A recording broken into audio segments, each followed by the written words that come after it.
اللہ الرحمن الرحیم۔ السلام علیکم۔ 6 ہجری میں حضور اقدس صلی اللہ علیہ وآلہ وسلم عمرہ کے ارادے سے مکہ تشریف لے جا رہے تھے۔ کفار مکہ کو اس کی خبر ہوئی اور وہ اس خبر کو اپنی ذلت سمجھے، اس لیے مزاحمت کی اور حدیبیہ میں آپ کو رکنا پڑا۔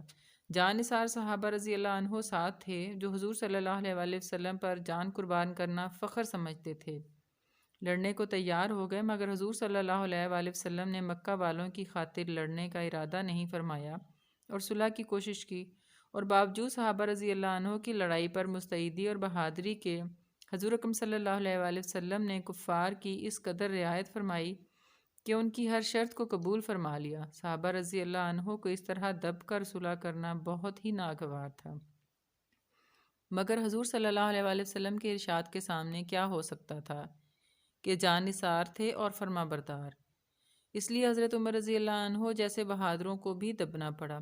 صلح میں جو شرطیں طے ہوئیں، ان شرطوں میں ایک شرط یہ بھی تھی کہ کافروں میں سے جو شخص اسلام لائے اور ہجرت کرے، مسلمان اس کو مکہ واپس کر دیں، اور مسلمانوں میں سے خدا نہ خواستہ اگر کوئی شخص مرتد ہو کر چلا جائے تو وہ واپس نہ کیا جائے۔ یہ صلح نامہ ابھی تک پورا لکھا بھی نہیں گیا تھا کہ حضرت ابو جندل رضی اللہ عنہ ایک صحابی تھے جو اسلام لانے کی وجہ سے طرح طرح کی تکلیفیں برداشت کر رہے تھے اور زنجیروں میں بندھے ہوئے تھے۔ اسی حالت میں گرتے پڑتے مسلمانوں کے لشکر میں اس امید پر پہنچے کہ ان لوگوں کی حمایت میں جا کر اس مصیبت سے چھٹکارا پاؤں گا۔ ان کے باپ سہیل نے، جو اس صلح نامے میں کفر کی طرف سے وکیل تھے اور اس وقت تک مسلمان نہیں ہوئے تھے بلکہ فتح مکہ میں مسلمان ہوئے، انہوں نے صاحبزادے کے تمانچے مارے اور واپس لے جانے پر اصرار کیا۔ حضور صلی اللہ علیہ وآلہ وسلم نے ارشاد فرمایا کہ ابھی صلح نامہ مرتب بھی نہیں ہوا، اس لیے ابھی پابندی کس بات کی، مگر انہوں نے اصرار کیا۔ پھر حضور صلی اللہ علیہ وآلہ وسلم نے فرمایا کہ ایک آدمی مجھے مانگا ہی دے دو، مگر وہ لوگ ضد پر تھے، نہ مانے۔ ابو جندل رضی اللہ عنہ نے مسلمانوں کو پکار کر فریاد بھی کی کہ میں مسلمان ہو کر آیا اور کتنی مصیبتیں اٹھا چکا ہوں، اب واپس کیا جا رہا ہوں۔ اس وقت مسلمانوں کے دلوں پر جو گزر رہی ہوگی اللہ ہی کو معلوم ہے، مگر حضور صلی اللہ علیہ وآلہ وسلم کے ارشاد سے واپس ہوئے۔ حضور صلی اللہ علیہ وآلہ وسلم نے تسلی فرمائی اور صبر کرنے کا حکم دیا اور فرمایا کہ عن قریب اللہ تعالیٰ شاید تمہارے لیے راستہ نکالیں گے۔ صلح نامے کے مکمل ہو جانے کے بعد ایک دوسرے صحابی ابو بصیر رضی اللہ عنہ بھی مسلمان ہو کر مدینہ منورہ پہنچے۔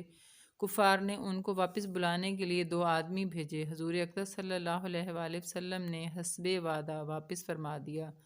ابو بصیر رضی اللہ عنہ نے عرض بھی کیا کہ یا رسول اللہ، میں مسلمان ہو کر آیا ہوں، آپ مجھے کفار کے پنجے میں پھر بھیجتے ہیں۔ آپ صلی اللہ علیہ وآلہ وسلم نے ان سے بھی صبر کرنے کو ارشاد فرمایا اور فرمایا کہ انشاءاللہ عن قریب تمہارے واسطے راستہ کھلے گا۔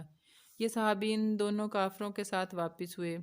راستے میں ان میں سے ایک سے کہنے لگے کہ یار، تیری یہ تلوار تو بڑی نفیس معلوم ہوتی ہے۔ شیخی باز آدمی ذرا سی بات میں پھول گیا اور نیام سے تلوار نکال کر کہنے لگا کہ ہاں، میں نے بہت سے لوگوں پر اس کا تجربہ کیا ہے۔ یہ کہہ کر تلوار ان کے حوالے کر دی۔ انہوں نے اسی پر اس کا تجربہ کیا۔ دوسرا ساتھی یہ دیکھ کر کہ ایک کو تو نمٹا دیا، اب میرا نمبر ہے، بھاگا ہوا مدینہ آیا، حضور صلی اللہ علیہ وآلہ وسلم کی خدمت میں حاضر ہو کر عرض کیا کہ میرا ساتھی مر چکا ہے، اب میرا نمبر ہے۔ اس کے بعد ابو بصیر رضی اللہ عنہ پہنچے اور عرض کیا کہ یا رسول اللہ صلی اللہ علیہ وآلہ وسلم، آپ اپنا وعدہ پورا فرما چکے کہ مجھے واپس کر دیا، اور مجھ سے کوئی عہد ان لوگوں کا نہیں ہے جس کی ذمہ داری ہو۔ وہ مجھے میرے دین سے ہٹاتے ہیں، اس لیے تو میں نے یہ کام کیا۔ حضور صلی اللہ علیہ وآلہ وسلم نے فرمایا کہ لڑائی بھڑکانے والا آدمی ہے، کاش کوئی اس کا معین و مددگار ہوتا۔ وہ اس کلام سے سمجھ گئے کہ اب بھی اگر کوئی میری طلب میں آئے گا تو میں واپس کر دیا جاؤں گا، اس لیے وہ وہاں سے چل کر سمندر کے کنارے ایک جگہ آ پڑے۔ مکہ والوں کو بھی اس کی خبر ہو گئی۔ ابو جندل رضی اللہ عنہ بھی چھپ کر وہاں پہنچ گئے۔ اسی طرح جو شخص مسلمان ہوتا وہ ان کے ساتھ جا ملتا۔ چند روز میں یہ ایک مختصر سی جماعت ہو گئی۔ جنگل میں جہاں نہ کھانے کا کوئی انتظام، نہ وہاں باغات اور آبادیاں، نہ پانی، اس لیے ان لوگوں پر جو گزری ہوگی وہ تو اللہ ہی کو معلوم ہے، مگر جن ظالموں کے ظلم سے پریشان ہو کر یہ لوگ بھاگے تھے، ان کا ناطقہ بند کر دیا۔ جو قافلہ ادھر کو جاتا اس سے مقابلہ کرتے اور لڑتے۔ حتیٰ کہ کفار مکہ نے پریشان ہو کر حضور صلی اللہ علیہ وآلہ وسلم میں کی خدمت میں عاجزی اور منت کر کے اللہ کا اور رشتہ داری کا واسطہ دے کر آدمی بھیجا کہ اس بے سری جماعت کو اپنے پاس بلا لیں کہ یہ معاہدہ میں تو داخل ہو جائیں اور ہمارے لیے آنے جانے والے کا راستہ کھلے۔ لکھا ہے کہ حضور صلی اللہ علیہ وآلہ وسلم کا اجازت نامہ ان حضرات کے پاس پہنچا تو ابو بصیر رضی اللہ عنہ مرض الموت میں گرفتار تھے۔ حضور صلی اللہ علیہ وآلہ وسلم کا نامہ مبارک ہاتھ میں تھا کہ اسی حال میں انتقال فرمایا۔